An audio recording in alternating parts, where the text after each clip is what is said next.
SSC CPO exam के लिए आपको जो एक्स्ट्रा दिन मिले हैं वो आपके ऊपर है कि आप अपने समय को कैसे यूटिलाइज करते हो। आपका एक एक मिनट कीमती है कि आप उसको प्रॉपर वे में यूटिलाइज करते हो या आप उस समय को बर्बाद करते हो। अभी से लगभग एसएससी सीपीओ एग्जाम होने में 60 से 70 दिन आपके पास। तो अभी मैं आपको एक ऐसी ट्राइड एंड टेस्टेड स्ट्रैटेजी और ऐसे 5 टिप्स बताऊंगा कि अगर आपने उन्हें फॉलो कर लिया सच्चे मन से तो आपके गारंटीड 50 मार्क्स तक इंक्रीज हो सकते हैं। ऐसे ही मैंने फर्स्ट राउंड में एसएससी सीजीएल क्रैक नहीं कर लिया। एसएससी सीजीएल मैंने 3 बार क्रैक किया है और सीपीओ भी जो मेरा फर्स्ट राउंड था, फर्स्ट राउंड में मेरे प्री में 172 मार्क्स आए थे। तो मैं आपको बिल्कुल ऐसी प्रॉपर स्ट्रेटेजी बताऊंगा और ऐसे टिप्स बताऊंगा कि आपको बिल्कुल उसको फॉलो करना है प्रॉपर तरीके से, तो आपका स्कोर बहुत अच्छा बूस्ट हो जाएगा। और हमारी जो प्रिपरेशन है हम उसको थोड़ा सा मेंस ओरिएंटेड की तरफ भी बात करेंगे, क्योंकि एसएससी सीपीओ में इंग्लिश ही सबसे ज़्यादा इंपॉर्टेंट होती है। वैसे सब कुछ इंपॉर्टेंट है लेकिन मेंस में इंग्लिश आ रही है और इंग्लिश ही सबसे ज़्यादा इंपॉर्टेंट होती है।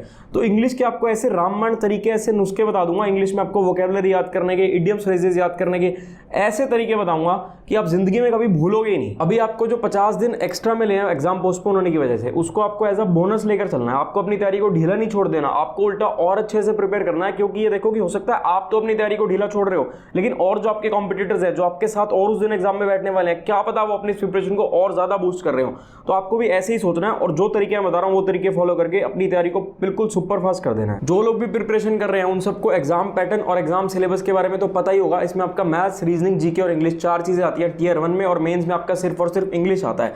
और मेंस से पहले आप लोगों का फिजिकल टेस्ट हो जाता है। तो उस फिजिकल टेस्ट में काफी लोग छट जाते हैं। बहुत सारे लोग ऐसे होते हैं जो फिजिकल टेस्ट देने नहीं जाते, बहुत सारे होते हैं जो रिजेक्ट हो जाते हैं। तो मेंस तक पहुंचते पहुंचते एक्चुअल में वो लोग पहुंच पाते हैं जो सीरियस होते हैं इस एग्जाम की तैयारी के लिए। तो सबसे ज्यादा फोकस तो आप लोगों को इंग्लिश पर ही करना है। जो आपको एक्स्ट्रा दिन मिले हैं, इन एक्स्ट्रा दिनों में आपको जो प्रिपरेशन करनी है, सब चीजों को साथ लेकर चलना है। अभी बताऊंगा कैसे प्रैक्टिस करनी है, कैसे रिविजन करनी है, कैसे मॉक टेस्ट लगाने हैं। लेकिन इंग्लिश आपके लिए मोस्ट इंपॉर्टेंट हो जाती है। और इंग्लिश में भी जो लोगों को सबसे ज्यादा इशू आता है वो आता है वोकैबुलरी पोर्शन में, यानी कि वर्ड्स याद करना, इडियम फ्रेजेस याद करना। तो जब मैं अपनी प्रिपरेशन करता था, मैं अपनी तैयारी करता था, उस समय पर मैं क्या करता था, मैं डेली लाइफ से रिलेट करता था चीजों को। जैसे कोई कहानी बना दी, कोई स्टोरी बना दी, या अपने जो आसपास जीवन में जो चीजें चल रही हैं उनसे रिलेट करके मैं वर्ड्स को, जो वोकैबुलरी है, एंटोसाइनो है, जो इडियम फ्रेजेस हैं, उन सबको उस तरीके से याद करने की कोशिश करता था। और वोकैब को रूट वर्ड से भी याद करने के लिए कोशिश करता था।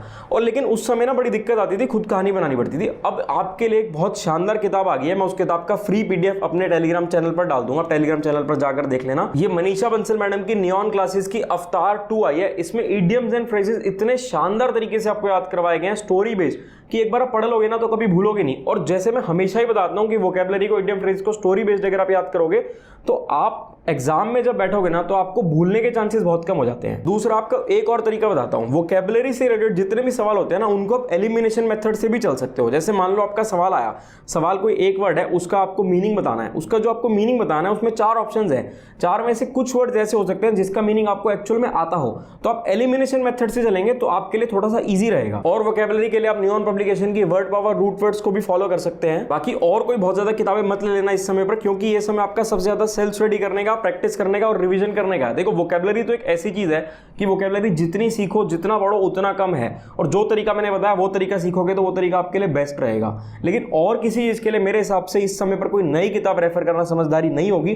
जिन किताबों से आप अभी तक पढ़ते आ रहे हैं वही किताबें आपके लिए ठीक रहेंगी, लेकिन फिर भी सबसे ज्यादा फोकस कोशिश करना जो प्रीवियस ईयर क्वेश्चंस रहते हैं उन पर करें आप। इस समय तक पहुंचते पहुंचते जो लोग भी सीरियस एस्पिरेंट्स हैं उन सबके मैं समझ के चलता हूं कि कॉन्सेप्ट तो काफी हद तक क्लियर हो चुके होंगे। क्योंकि पहले आपका एग्जाम मई में होना था जिसमें बहुत ही कम दिन रह गए, अब वो पोस्टपोन होकर जून में होगा। पहले तो आप लोगों को नहीं पता था कि जून में होगा, तो आप लोग तो मई के हिसाब से प्रिपरेशन कर रहे होंगे। तो कॉन्सेप्ट्स आप लोगों के काफी हद तक क्लियर हो चुके होंगे इस समय पर। यह समय सबसे ज्यादा है रिवीजन करने का।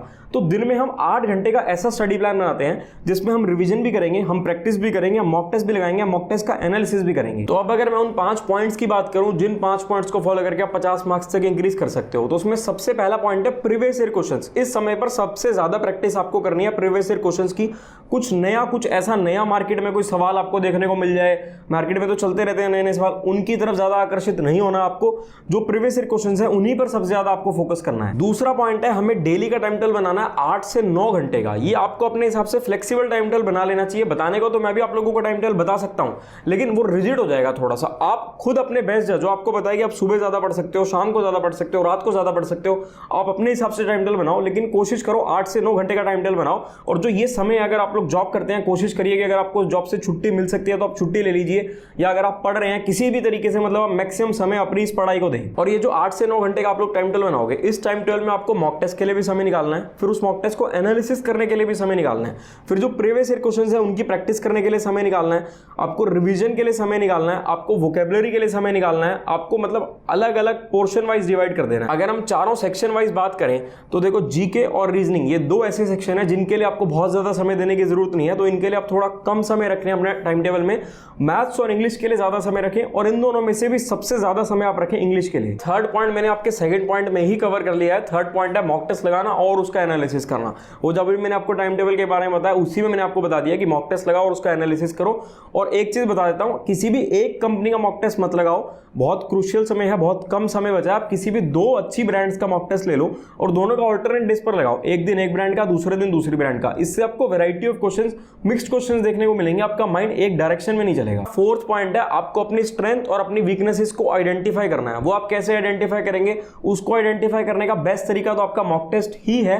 बाकी फिर भी जब आप प्रैक्टिस करते रहते हैं, जब आप प्रैक्टिस करेंगे, आपको किसी सवाल में परेशानी हो रही होगी, आप जब सॉल्व कर रहे होंगे आपको दिख रहा होगा यार इस पर्टिकुलर टाइप के क्वेश्चंस को सॉल्व करने में मुझे इशू आ रहा है, तो वो आपके वीकनेस हो जाते हैं। कुछ सवाल ऐसे होंगे जो सवाल देखते ही आप अपना आंसर बता देंगे, वो आपकी स्ट्रेंथ हो जाती है।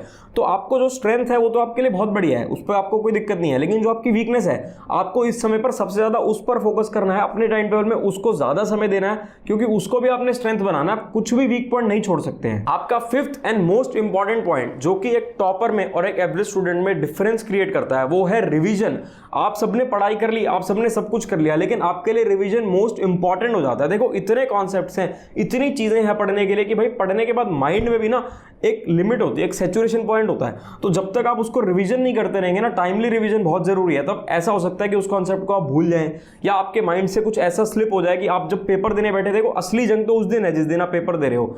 कोई 1 साल से तैयारी कर रहा है, कोई 6 महीने से कर रहा है, कोई 2 साल से कर रहा है, सबकी तैयारी पेपर वाले दिन बराबर हो जाती है, सबकी तैयारी लेवल पर आ जाती है। उस दिन कोई नहीं आपसे पूछ रहा कि आप 6 महीने से तैयारी कर रहे हो या 2 साल से कर रहे हो। मेन बात है पेपर को क्रैक करना है, चाहे आप 2 महीने तैयारी करके क्रैक करो, चाहे आप 2 साल तैयारी करके क्रैक करो। क्रैक करने के बाद कोई नहीं पूछेगा कितना समय लगा। तो आपकी जो रिवीजन है वो आपको डेली बेसिस पर भी करनी है, वीकली बेसिस पर भी करनी है। जो अपना डेली टाइम टेबल सेट करेंगे उसमें कुछ समय अपना रिवीजन के लिए भी रखें, और वीकली हफ्ते का एक दिन ऐसा रख लें जिसमें आप रिवीजन कर रहे हैं पूरे हफ्ते की। तो भाई ये तो वो 5 पॉइंट्स थे जो आपका स्कोर 50 मार्क्स तक इंक्रीज कर सकते हैं। लेकिन इनसे भी सबसे ज्यादा जरूरी एक बोनस पॉइंट वो है कंसिस्टेंसी। अभी के जो 60 दिन है, अभी तक तो मैं मानकर चल रहा हूं कि आप कंसिस्टेंट रहे ही होंगे, लेकिन जो अभी के आपके पास 60 से 70 दिन है, इन 60 से 70 दिन में इतना ज्यादा कंसिस्टेंट रहना है कि एक दिन भी आपका मिस नहीं होना चाहिए। एक दिन तो गया जो आपका 8 से 9 घंटे का स्टडी प्लान होगा, जो आपका टाइम टेबल होगा डेली का, अगर मैं देखूं मतलब हफ्ते में 1 घंटा भी मिस नहीं होना चाहिए। एक दिन तो बहुत ज्यादा है। बाकी देखो एक अगर मैं प्रैक्टिकली एक बात कहूं, अगर कोई ये सोच रहा हो कि अब वो 60 दिन पढ़ के इस पेपर को क्रैक कर लेगा, तो भाई ये तो पॉसिबल है ही नहीं। अगर किसी ने कॉन्सेप्ट्स कर रखे हैं, किसी की तैयारी एक लेवल तक पहुंच चुकी है, तो इस समय पर उस तैयारी को नीचे लेवल से लेकर के हायर लेवल तक तो ले जाया जा सकता है, उसका लेवल इंक्रीज किया जा सकता है, उसका स्कोर बूस्ट किया जा सकता है। लेकिन अगर कोई ये सोचे कि वो बिल्कुल अभी तैयारी स्टार्ट करेगा और अभी तैयारी स्टार्ट करके एसएससी सीपीयू क्रैक भी कर लेगा, तो भाई 2 महीने में नहीं होने वाला है पेपर क्रैक। जो और लोग इतने समय से तैयारी कर रहे हैं वो लोग पागल नहीं है। अगर एक आइडियल समय लेकर चलूं, मेरे हिसाब से 5 से 6 महीने से होते हैं इस लेवल के पेपर को क्रैक करने के लिए। तो ये वीडियो उन लोगों के लिए सबसे ज्यादा हेल्पफुल है जो लोग ऑलरेडी, जिनकी एक बेस बना हुआ है, उनको बेस को इंक्रीज करेगा, उनको एडवांस लेवल पर लेकर जाएगा। बाकी भाई कोई भी डाउट होता है तो मैं तो हूं आप लोगों के लिए, आप मुझे मैसेज करके कुछ भी पूछ सकते हैं।